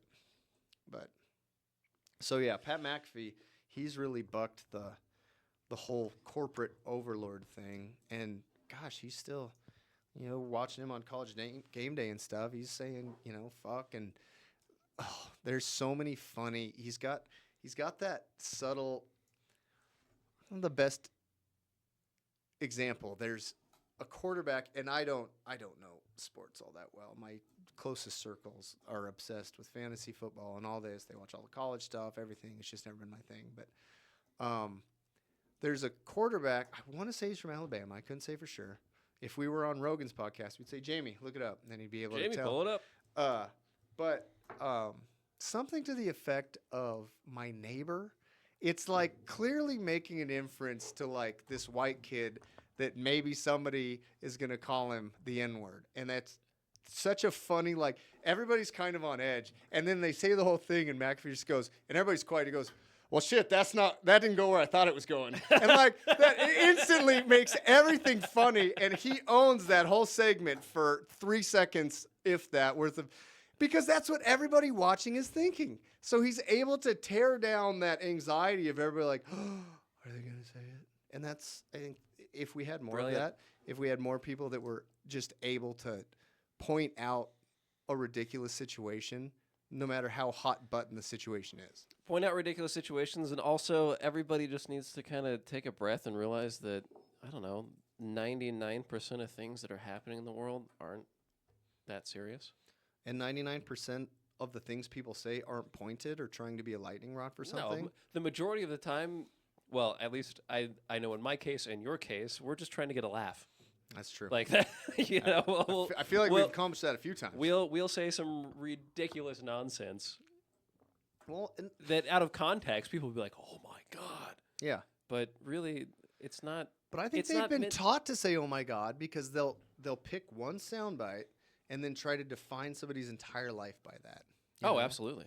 Michael Richards shouldn't have screamed at the Comedy Store 20 years ago that some guy was the N-word. He did it. Fuck it. Should that be? He's 70 years old now. He was on the highest viewed show in the history of television. He is the greatest physical comedian, maybe tied with Chris Farley, in the history of the industry. He was on a red carpet last week with Seinfeld for Seinfeld's new movie for Netflix called Unfrosted. And he has come full circle to where everybody's like, oh, wow, we love Michael Richards again. You can see this genuine joy in his face. I can't imagine what the last 20 years have been like for him. Yeah. You go 15 years as Kramer. Everybody loves you. Everywhere you go, people love you. You have this one terrible night where maybe the only ammunition, that's the other thing. When people get desperate, you grab the low-hanging fruit. I don't think that Kramer probably ever wore a white hood. He has a terrible night at the Comedy Store and screams the N-word at some guy because he was feeling low enough he was trying to bring somebody down to where he was at. And unfortunately, the quickest way to do that when it comes to a black person, throw out the fucking N-word. And it's terrible because I could confidently say, given his history since then, and he didn't go out and, social media was in its infancy then, but like there was still press releases and there was still enough that he could have. It's not like he came out and defended, oh, well, I said it because of this. It's like the guy had the worst night maybe he's ever had, but because he was Kramer and somebody had a camera phone, that ruined at least 2 decades of his life. Yeah. And so when I say you and me talking to get a laugh, you could sit and, talk for 8 hours and come up with hilarious stuff the whole time, poignant social commentary, you could come up with the greatest exchange of words ever, but maybe you say one single sentence in jest. I mean, shit, earlier when I did, Kim Jong-un talking about, what did we talk about? Oh, we breed a super turtle.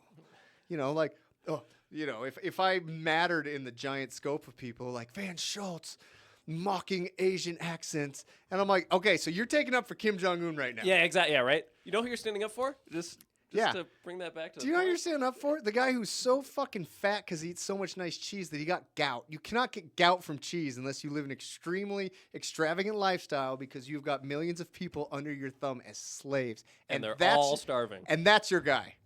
That's the hill you're gonna die on right now. You know what? I still wish that somebody would get, and the term, canceled. You only get canceled as much as you let somebody cancel you. Something happens if you come out and you're just this contrite, I regret deeply. This is the worst part of my life. People should be able to come out and say, you know what? I said something stupid. Get over it. Yeah. Or I think I would love to see somebody go to the extreme. And it's actually an idea for a project I have in the works, but I would love for somebody to dig up something that, somebody said on MySpace 20 years ago. We'll do a fictional scenario here, okay? Let's say a professional athlete who's got a huge contract. He's signed this money, and whenever somebody succeeds, there's always people that want to tear them down because they succeeded at something. I think that sports in general, it blows my mind the amount of money that is thrown away on sports, but it's some people's, and it's huge money, it's huge business. Okay, we'll say this guy signs a huge contract. And then, some purple-haired lady who hates anything joyful finds a MySpace post where, I don't know, let's see, what was important in 2005? Exhibit in Pimp My Ride. And the comments, I don't want him to pimp my ride. What do those guys know about pimping unless it involves their sister? Something that somebody in 2005 would say on fucking... Sounds accurate, That seems good, right? I could see that. Somebody say something on MySpace. All of a sudden... TMZ, all the other fucking leeches, don't get me started on those type of people. Oh, such and such said the only thing they can pimp worse than cars is their sisters. That becomes this huge headline. The organization that hired this person gave him a $300 million contract now, is trying to pull out of it. All this. If I'm that guy who said that when I was, 15 years old to be funny on MySpace. MySpace ruled, by the way. It did. Tom was teaching us simple HTML. We could have a profile song. You could customize your pages. I had Land Before Time cover as my background. Come on. Conversation starter, forget about it. You come out, you say something like that. The only way to win that situation, call a press conference. Get every single camera you can get, every single news outlet. I mean, every single eye you can get. Have Facebook live streaming it. Have X live streaming it. Shit, somehow get Twitch. resurrect Vine, MySpace, and Tout. Have everything. You come out in blackface dressed as Exhibit and just give the most ridiculous fucking speech ever. And all of a sudden, every single time that an outlet tries to break somebody down over something that stupid and trivial. All right, folks, X going to give it to you. Yeah. And just like, what? And if there was another disgraced celebrity at the time that you could come in to piggyback and, like, who's that? That's Shakira. Like, we need to disarm these scary words with showing how ridiculous it is. I still believe, sticks and stones break my bones. Words will never hurt me. I think the more you tell somebody that words can hurt them, the more that they're going to believe it. Yeah, because it's all... Perception's reality. 100%. I mean, going back to the canceling thing, I mean, do you know Tony Hinchcliffe? I know the name. So he's a podcast host and a comedian. Okay. And he had a similar thing like 3-4 years ago maybe, where people were actively trying to get him canceled because during a comedy show, he's like one of the greatest all-time roasters. Okay. Ever. Hands down. He's the quickest. Yeah. At coming up with little bits and this kind of stuff. And he was doing a show somewhere and made some funny, slightly ethnic slur joke. Yeah. About a fellow comedian when he was introducing him or something, and the comedian got super upset and started lambasting him everywhere and was trying to get him canceled. And it actually ended up making him more famous because he leaned into it. That's what you have to do. Lean into it. He's like, look, so apparently we're comedians. We say say these things to each other. We say these things to each other behind the scenes all the time. And just because I do it on a microphone in front of the audience where they paid to come see a show where we're going to make them laugh, and it wasn't like serious, like he's being mean about it. Right. It was just a joke. Dude. And therein lies the problem. Especially, man, I can't imagine a comedian getting bent out of shape for another comedian on a roast show. Yeah. It's wild. Some people want to be offended. I think it really is. I think some people are looking for significance in their own life by taking up a cause. Well, the other issue, too, is there's a lot of people that think that they need to take up the torch for people in this situation when, I don't know, they're bored or, they feel so privileged in their life that they need to do something. Like, if I were to make fun, your last name is Schultz. If I was to make a bunch of, funny Kraut German jokes, because you're, obviously. We put up serious numbers in the Holocaust, though. Yeah, you're a total Nazi. I mean, look at those eyes. Van Schultz, are you shitting me? I was surprised you were a couple minutes late today because, your German heritage really just. Although, what can you make fun of the Germans for? Well, if you were to cut into my scalp and see, Damien in The Omen had the 666. There is a strategic. There are two S's. I think it stands for superstar. Yeah. See, you can do that. We can make fun of Kelly Coyne. We made fun of him for being Irish all the time. Oh my God, it's. But as soon as you go outside of this, reminds me of what is that show? I can't remember. It was these two girls in New York. Two broke girls. No. Or Two Girls, One Cup. They weren't New York. That was not New York. They were in Central America. Apparently, that came out as a fake video recently. Looked pretty authentic. Don't look it up, folks. You don't want to know. No. I can't remember the name of it, but it's two. The two female comedians. The one girl has really curly hair, and the other one's Broad City. Broad City. Yes. They're hilarious. Yes. There was one of the opening scenes on one of their episodes was them sitting in a cafe, and she's like doing all these accents. She's like, all right, now do German. Now do Italian. Yeah. All right, now do Chinese. She's like, Abby, it's 2019. That's racist. It's true. Like, right? Like, you can do all these accents, but as soon as you do this one, no, there's a hue. That's tying it back to Kim Jong Il. There's a threshold. As soon as you get to a certain hue, you're like, whoa, throttle back. But who's racist then? I think it's more racist to not make fun of somebody because of their skin. I'm not going to tiptoe around some black guy just because I got to know my dad and he didn't. Can we take 5? I got to take a leak. Yeah, absolutely. And when I had no clue what beer I even liked, I just would go off color schemes, and I stumbled upon liking Alaskan Amber. It was red. Yeah, that's a good beer, though. Color. That's a very good beer. All right, we're back. We're relieved. Yes. We're probably going to get canceled after that last soundbite. No, I'm just kidding. Oh, we are uncancelable here because, dude, there's a huge... There's a huge difference between saying something that could be construed as racially insensitive And meaning. and being malicious about Yeah. it. Like, I have traveled a lot of places on this planet. I've been lucky in that opportunity to go to a lot of places around Europe and Eastern Europe, Asia and Africa as well, and I've been able to embed myself in different cultures around a ton of different people, and honestly, after all of that, I have seen more similarities with more people around this planet than you could ever think. Like, we're all pretty much the same, and we all want the same things. We also all want to laugh, and we find ways to do it. And honestly, I've found ways to connect with everybody, and I don't hold anything against anybody except for the French, and that's about it. Pussies. Um, And Bono. If I saw Bono in the street, the only thing I hate worse than Bono are stingrays. I was in Mexico a few weeks ago. I'll never forget what they took from us. Steve Irwin. Oh, Do you know how hard it is to find a good man in Australia? And the stingrays took them from us. All Australia is fucking detention for fucking England. Right. Tell you what, though.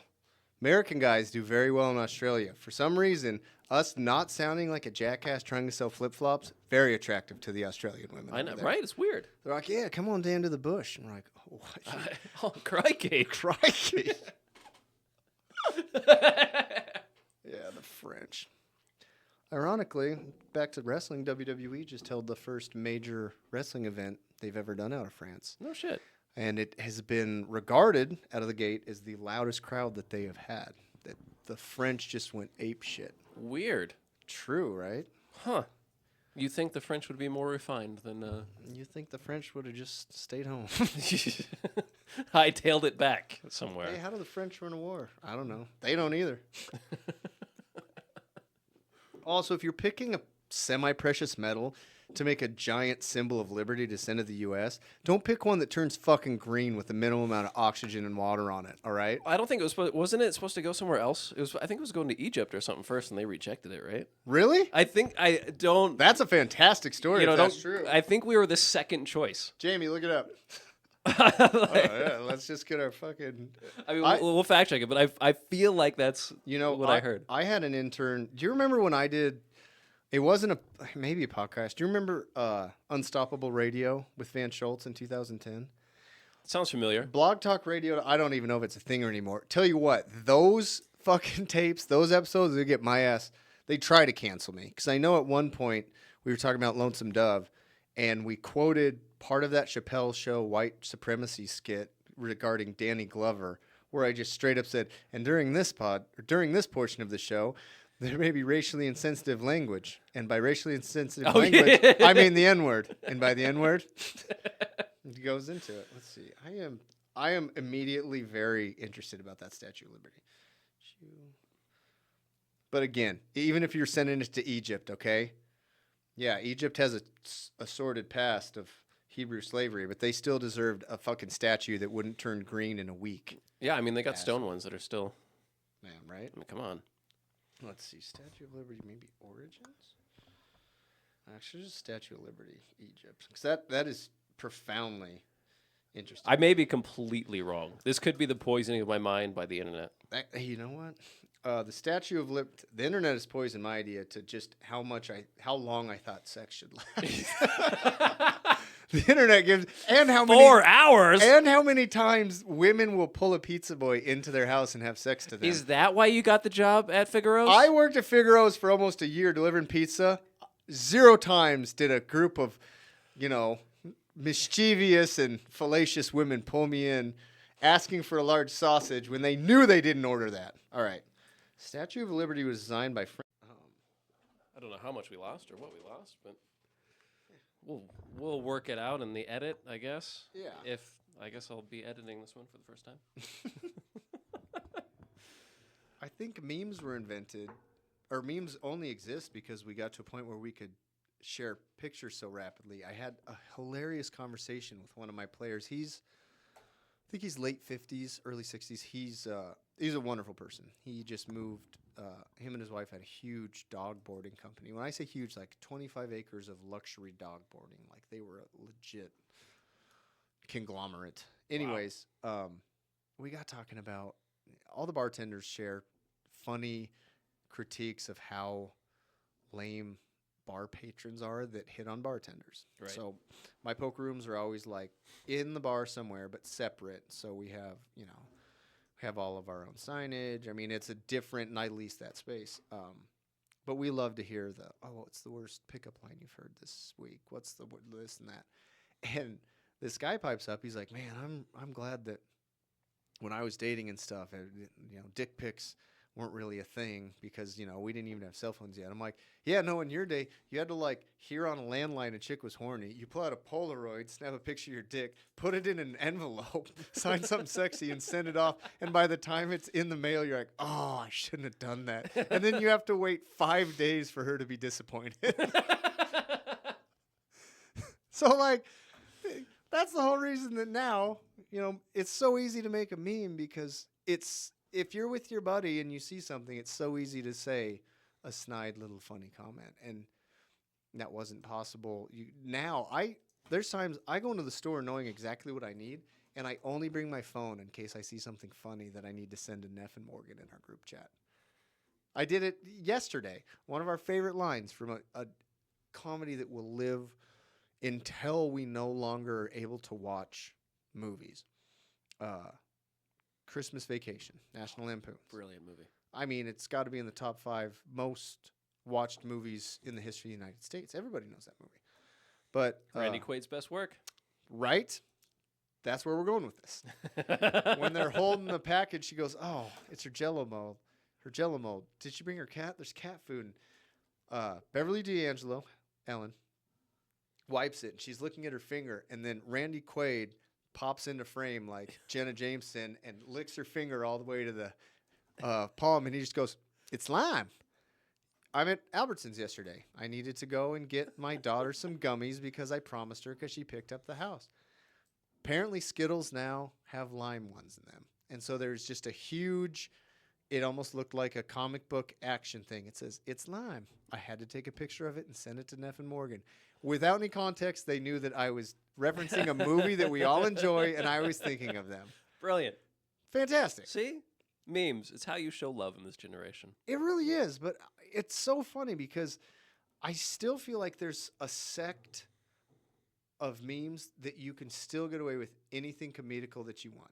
It's almost like people will get offended if you make a joke about a black person liking watermelon. But if you have a meme that involves somebody completely starry-eyed looking at a watermelon who's a black person, and then you put something funny underneath it, it's like, okay, well, it's a meme.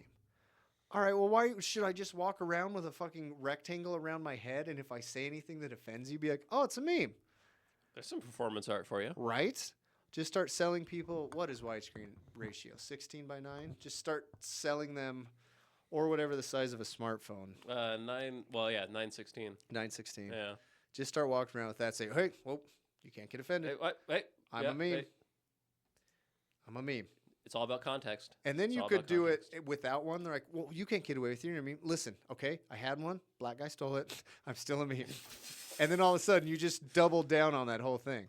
Or they'll be like, why is it so much more advanced? Why does I'm like, an Asian guy made it.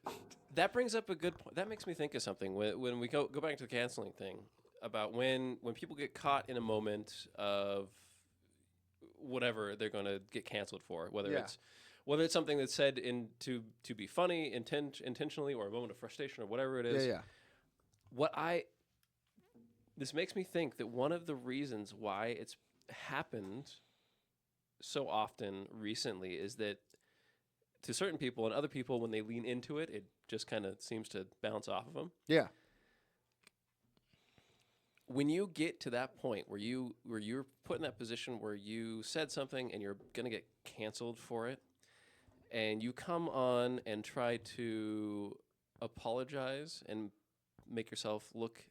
You do the PR thing. Well, you do the PR thing. It puts you in a position of weakness. It does. And it immediately is like blood in the water to all these people. And that is... And it validates the bullshit it- you're it- probably it- not sorry it for. validates exactly what you did for the reason that the people want it to have happened, right? Yeah. Well, Dude, it goes back to the people. No, I think that's a brilliant method of solving that problem is you need to start selling Yeah. I'm a meme. meme frames to people so they can just start doing that on the street. I'm a meme. I'm untouchable. No, it's a meme. It's just a joke. Oh, that's cool. I'm a meme. No, really. I mean, all you have to do is lean into it because as soon, like, Dude, for these sure. people are out here just waiting with bated breath for you to make a mistake so they can get their 15 minutes of frickin' fame Exactly. off of something that you did. You made one mistake after 20 plus years of being in a career and you said something or you said a joke that was supposed to be between people. Yeah. No, it's ridiculous. Lean And into it. lean into it. You could not lean into it harder. And, you know, it's funny to think about. It's not funny. Well, everything's funny. I will stand by that too. Fucking, if it's funny, it is funny. I will look at it. They say comedy is so subjective, which it is. But if something just is funny, it can be that object. So if funny is funny, even if I'm like, there's shit that I don't subjectively be like, okay, like I don't really think that's funny because I have a higher standard of comedy in me. Yeah. But then like there's times where I'm like, okay, like Gallagher, I don't really find smashing a fucking pumpkin or a pineapple. You know Gallagher from the 80s? He had the big mallet. No, I don't. Oh, YouTube Gallagher. Jamie, pull it up. Gallagher was ridiculous. His act was him telling kind of bad jokes and then skating around and smashing stuff with fruit. Okay. Legit, that was his bit.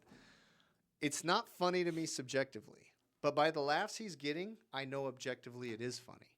Now, where that bears relevance in what we were just talking about, Sarah, who has never skipped fourth lunch in her entire life, she didn't make it to where she wanted to be, and now she does a shitty podcast about, you know, her cat Fifi with her other friend who's fucking miserable.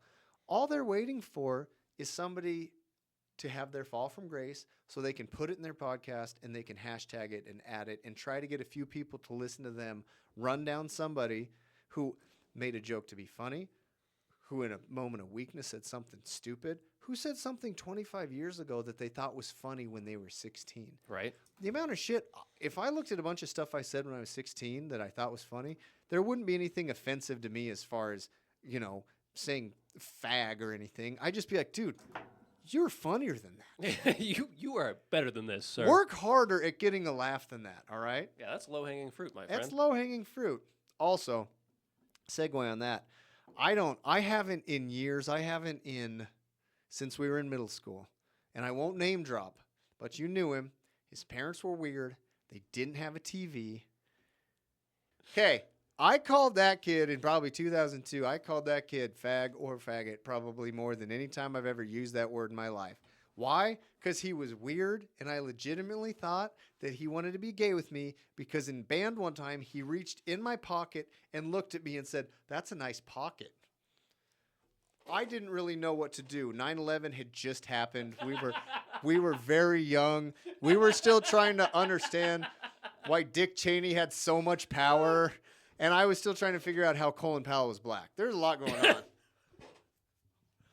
That would be the last time that I used fag or faggot as a slur towards somebody who I didn't know what their sexuality was. I will die on this hill. I think that the word fag, gay, and faggot has been taken by the community of comics to describe somebody who is South Park did it I was absolutely just going to perfectly. say South Park. The bikers. Yep. Perfectly. Yep. Or the Guitar Hero episode where they beat the million points. Says, You're gay. You're fags. No, that's right. I haven't called somebody gay in over 2 decades because I cared what they do behind closed doors or shit, I don't know, in the middle of a field. Wherever you want to play your All right, boyfriend, J.D. Salinger. do it. Thank you. Oh my gosh, let's go ahead and do some throwback Mr. Holden McNeil. Goddamn hypocrites. The movie that'll never be made, yet I made that movie twice in high school because I had to take English 3 twice. You made the same movie twice. Well, we did Catcher in the Rye. Or did you and- just read? Okay, so the first time I made it, it was a little more G-rated with our friend who, as soon as Get Rich or Die Die Trying came out in middle school with 50 Cent, the whitest kid I've ever known immediately became black. I'm like, have you checked out a mirror? I know you're wearing a big puffy coat, but you are still white as fuck. Anyways, yeah, I had to do English 3 twice because when I got shanghaied to Oklahoma, I couldn't take like the final. It was a test for Lord of the Flies in English 3. Right. And since I just didn't take it, like I failed the class. And I read the book. I actually, Animal Farm, Lord of the Flies, and Catcher in the Rye were the 3. I thoroughly enjoyed those books in high school. I hated reading. I wouldn't do homework in a class I knew I could ace tests in, which were 95% of them. And I can still remember guidance counselors being like, Van, you ace every test. If you just did homework, you'd have an A. I'm like, check it out, though. I could do no homework and still pass the class because I get A's on the test, right? And they're like, this kid's brilliant. But yes, since I did English 3 twice, you either could write like almost a fan fiction about Catcher in the Rye. You could do like a storyboard. You could do pictures. Or you could do, and it was Mr. I'm sure you remember that beautiful pushover. I was like, well, can we shoot a movie? He's like, yeah, okay, that would work. And so when I did it the first time with Preston Zach Murray, who is quiet but secretly one of the funniest people I've ever met, we did like just a scene from the book. It was pretty normal. We just made it funny. We like one guy, we had Zach, he's popping his zit. And so then of course we took a shot of us like throwing whipped cream against a wall. So he goes like this and then it just shows like, nice. Yeah, we did some good mixing for that. And then when I came back my senior year and a complete lack of fucks existed, I'm like, Yeah. it was I'm like, all right, let's just loosely follow one scene, curse as much as we can, and just see what we can get away with. Legitimately, 2 different times in that movie, their bare penises are shown because they kept walking in a frame with their dicks out. And do you want number 3 here? No, thank you. I'm okay. Legit, it made it into the final cut. And I was like, oh, I didn't know that was in there. And it was the most ridiculous. Where did we get off on Catcher in the Rye, though? I feel like I had some steam on something before. You said something. South Park. Yes. So South Park with, like I said, words evolve and become something different. 300 years ago, if you said, oh, wow, look at that faggot over there, somebody's like, okay, well, let's go light it on fire and cook some food. It was a bundle of sticks, Gay was happy until they realized, like, wow. That was like the 50s. Who are those guys that stole the rainbow from the hippies? They're gay. It went from happy to gay guy. Now, like, if there's a gay dude, like, I know a gay dude that owns a furniture store with his awesome boyfriend. He's not a gay dude. He's just like that guy that has great taste in furniture, So I still think that the evolution of what a word actually means, high schoolers, oh, wow, that's straight fire. They're not actually concerned about a high amount of BTUs on something. They're complimenting your terrible fucking shirt. True. So people, he was quoted as saying, oh, wow, that's gay. When I say something's gay, I don't give a toss about who they are tossing. I'll be like, that's a scenario that I find irking. That shit's gay. Yeah, right? Exactly. It's not... That should be on a T-shirt. I find something irking. It has nothing to do with sex. That shit's gay.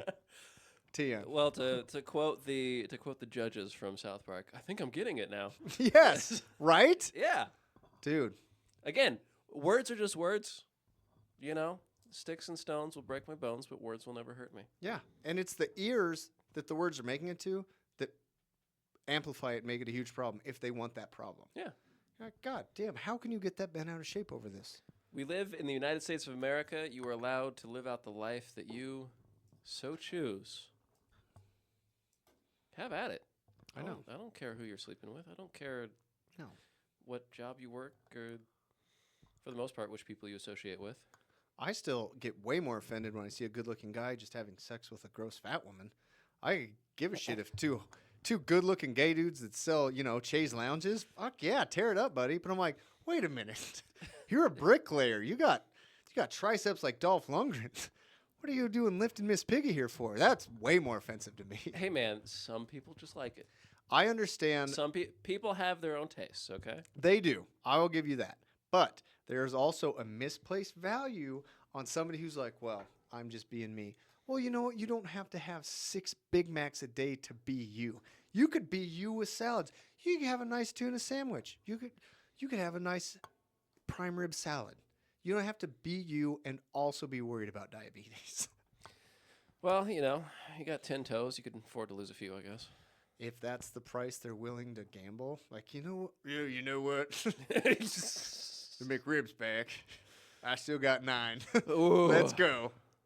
You couldn't pay me enough to eat that thing. All right.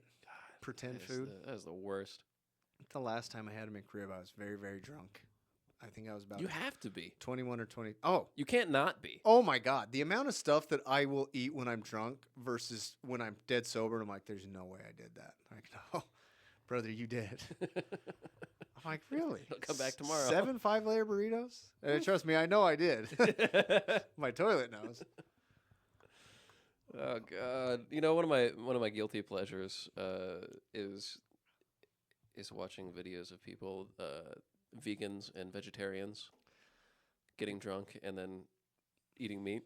Have you ever seen like I love it, dude? I love it. I love when they make it through a full burger, then somebody tells them, Yeah. and all of a sudden it's gross. I'm like, really, Sheila? Come on. No, your innate biology is taking over right now, and you're rocking the. We are omnivores. We were designed that way. You're supposed to eat meat. I watched. Sorry, I'm burping right now. So it happens when like I don't eat all day and then actually drink beers. No, it's just fun. Humans are fun. We're Humans, just ridiculous. You know what? There's an episode, and we'll go back to South Park. And God bless. You know who has never pandered to the like you've offended somebody? They lean into it and they blow it up. Trey Parker and Matt Stone. Oh, 100%. And they've got an insane amount of Emmys. Like they have built this empire on genuine comedy. They wouldn't be South Park if when somebody, we're offended by the the Passion of the Christ episode where Cartman like tries to get all the Jewish people in town on the trains to exterminate them, and then you have like Mel Gibson jumping around just absolutely fucking crazy. And they're like, oh, my God, this is so horrendous. It's like you realize these are a bunch of cardboard cutout characters that we created. Okay, I have a story to tell you about that because when I was working at the kitchen in Germany, one of my coworkers, he's also a big free speech person. Okay. And we were talking, and he loves South Park. He loves, American comedy and that kind of stuff. Super Bavarian dude.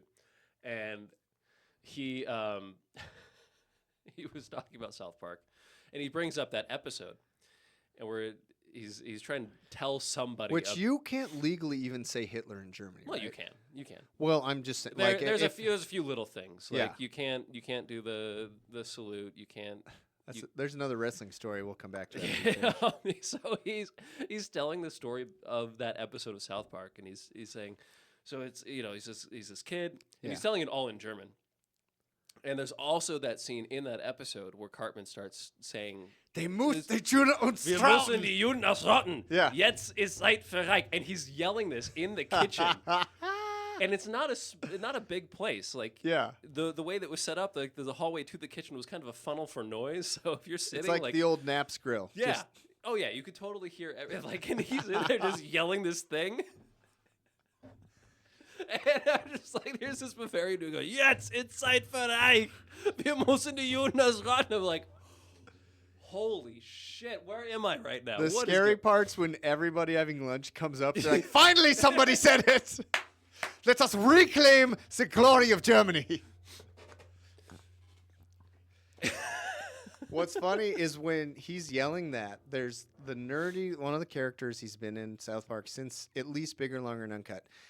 He's the nerdy guy that works at the theater. He's got braces. And he talks like this. You can't see it because it has naughty language. When Cartman starts doing his rant, everybody's kind of looking around. He's like, oh, it's Aramaic, like in the movie. And that's how they get everybody to chant it. I suggest we don't say anything out loud till we have them on the trains headed for the camps. Oh my god. And they had a whole campaign, South Park. Oh man. In the recent couple of seasons were like cancel South Park. Like they're Well, actively this trying to isn't a get new them- thing. The whole reason Bigger, Longer, and Uncut, which came out in 97 or 98, was a huge troll on the Mothers Against Obscenity campaign that were trying to get them canceled in the U.S. Yep. almost 30 years ago. You know, it's beautiful. And the more noise I love when it comes to comedians sticking to their guns and leaning into it, the more noise your opposition makes, the double the marketing you're getting. Oh, absolutely. For free. You're living rent free in their head. 100%. Karen with her bobbed haircut. It's like, we gotta, you know, their 16-year-old daughter's pregnant from the 22-year-old dude hanging out who has the Mitsubishi Eclipse with half a body kit on it. But it's the curse words saying by fictional characters that are the problem. Yes. Well, my daughter's not the issue. Well, how often are you home? Yeah. How much time do you spend How with much this time person? do you spend with, or how much time do you spend on this cause? Start it at home. You want to make change? Be the change. Yeah, exactly, right? Teach your kids. Don't try to dictate to, everyone else what they can and can't do. I think that's... There's nothing wrong with foul language. They're just No. words. It's all about context. Yeah. I mean, if you I'm trying to think of the quote from Stephen Fry, but it's basically like you get offended. God bless Stephen Fry. So what? That's your problem. That's your problem. Soulful sounds of the 70s. I was thinking Stephen Fry. He does all the... During Reservoir Dogs, he's the VJ. Oh, that's right. Or not VJ, DJ. Yeah. He's also the guy on the couch in Half Baked, which is one of my favorite characters ever. Yeah, I don't know him. He's Kyle's boy. I've never met him. Hey, guy, how do you know us? And he just goes... No, that's not Stephen Fry. That's Stephen it's Fry's the Stephen British Fry. actor. British, Yeah. yeah. Okay, who am I thinking of? Let me find that out. No, Stephen Fry. I actually just went down the rabbit hole on an Instagram page. But he also does like the sleep. He does a couple of those like sleep sound things where he's reading some ridiculous thing. You're going through the French countryside and you can. Stephen Wright. That's my Stephen. I Oh, apologize. that guy. I've got Yeah. a tattoo of my own body. I've got a tattoo of myself on my body, except it's 1 inch taller. This guy, yeah. Yeah, the dry humor personified. Right. Funny dude. Ahead of his time. It'd be hard to pull that act off when all you can do is play live clubs, you know? I mean, it worked. Yeah, he doesn't have a voice for the internet, that's for sure. Mitch Hedberg never should have made it. Oh, man, that guy. God bless. Greatest Rest in comedian. peace. Oh, so good, that guy. And it's incredible, like, to think that of all the people in his era, because I want to say he OD'd when we were in high school. Somewhere, I yeah. think it was in that era. Yeah. Like, it seems like, especially you go look at his body work now, he so seems like somebody that would have been famous because of the internet.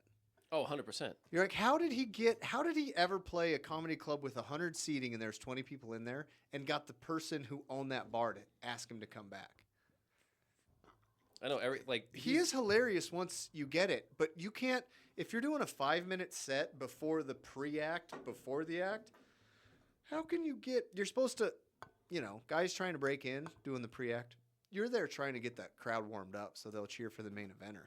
When you're Mitch Hedberg, he's so incredibly funny.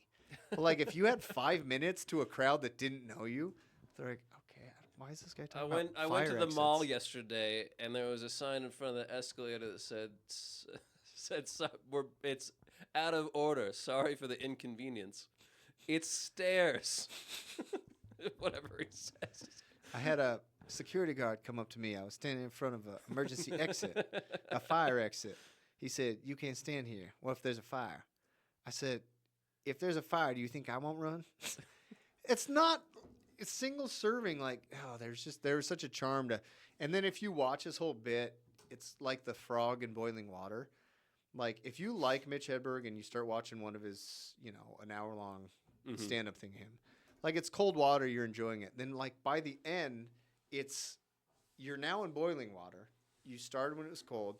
It's been hilarious the whole time, and you're like, you almost feel swindled in the best way possible. Like, how is this monotone guy who really isn't telling that funny as shit this funny? Yes. I used to do drugs. I still do, but I used to too. It's like, Yeah. like, come on. I was offered a receipt when I bought a donut last week. Ma'am, do you think I'm going to have to prove I bought this donut? I'm going to take this home and file under a D for donut. God damn. I have a friend. He's got a PhD in literature. He's got a PhD in French literature. He's been in school his whole life. He's a brilliant, He's got a lot of D, is what you're saying. a lot of D. He's got cerebral palsy. So all he has really the capacity to do is sit at home and get more diplomas. And, you All know, right. thank God, man, that guy would have been such a lonely guy 30 years ago before you can live a life because of the internet. You know? Yeah. But man, he wrote, I think it was for his master's in literature. He wrote this fantastic, maybe it would be considered a novella. It wasn't an essay, but it was about, you start to read it and it's like Mitch Hedberg waiting to go on. Like Right. the opener is still on and he's talking to the club promoter or whatever. And it's really, it's poignant dialogue back and forth. And my friend, his name's Chris, brilliant. And he writes this great conversation between these two that doesn't become heavy instantly. Like you're not, oh wow, this is a dramatic piece. Like it just slowly their back and forth becomes more significant. And it's pretty amazing. By the end of it, before he's about to go on, it's essentially that's what happened. Him going on is the last experience he has after the afterlife before he goes to heaven. So the whole front part of the paper is all about right after he overdosed. But like as you read it, it sucks you in because there's no context to that's what's happening as you read it. You're like, oh, okay, this is cool. This is a opinion of what it might have been like for him talking to a promoter before he goes to perform. And then by the time it comes from him to perform, you're like, oh, holy shit. Like now the performance is him talking to St. Peter, Oh, okay. to go to heaven if that's what you subscribe to as far as what the afterlife is going to be. But it was fantastic. Interesting. And I think like, I don't think that work of, an admirational work of fiction of what you would like, we all like to think somebody that we love when, you have a grandparent die, that there's something better for them afterwards. And, there's heaven, there's, this eternal paradise, whatever you think the next step might be. But it was a cool perspective of like, okay, well, maybe when he died, he's now going to his final act, and that's what he gets to do indefinitely now. Like his last thing. So it was cool, and I that's left quite an imprint on me because I think I read that in like 2007. It was like right when I graduated high school. What's it called? I don't know. I could message Chris right now. He's send that. spent the whole time since. I'd be interested in reading that. He also is a gigantic Prince fan. Who isn't? Well, like, I would put him up against anybody who claims to be a Prince fan. Like, he has spent every other paper he's ever written, every single thesis, everything has to do somehow with either Prince's impact on the world, Prince's impact on him, or the way the world created somebody as amazing as Prince. Like, The benefits of bathing in Lake Minnetonka. in your face, Charlie Murphy. I don't want to insult my friend because I'll probably tell him to go check this out. But if there's anybody who I could say maybe likes Prince too much, it's my friend Chris. And Chris, I am not saying that in a derogatory term. It's not a negative. Prince is a brilliant musician. Hey, listen, Van, I think this is a good time to wrap it up, though. So, Love it. my dude, thanks for being here. Tell you what, we covered a lot of ground today. I think we solved some major problems with the world. I think we did. Everything's clear now. Everybody's okay. There's peace. There's love. There's understanding. And when it comes to shit you find offensive, lean into it. That's right. No, when other people find it offensive, lean into it. Yeah. What'd I say? Yeah. Whatever. Well, lean into it. We know what you meant. Somebody gets butthurt, just fucking put the screws to them. There you go. All right, man. All right, Hey, buddy. Thanks for being here, dude. Yeah, man. We'll have to do this again. Absolutely. Bye, everybody. Bye. I'm going to the Eagles right now and playing pinball.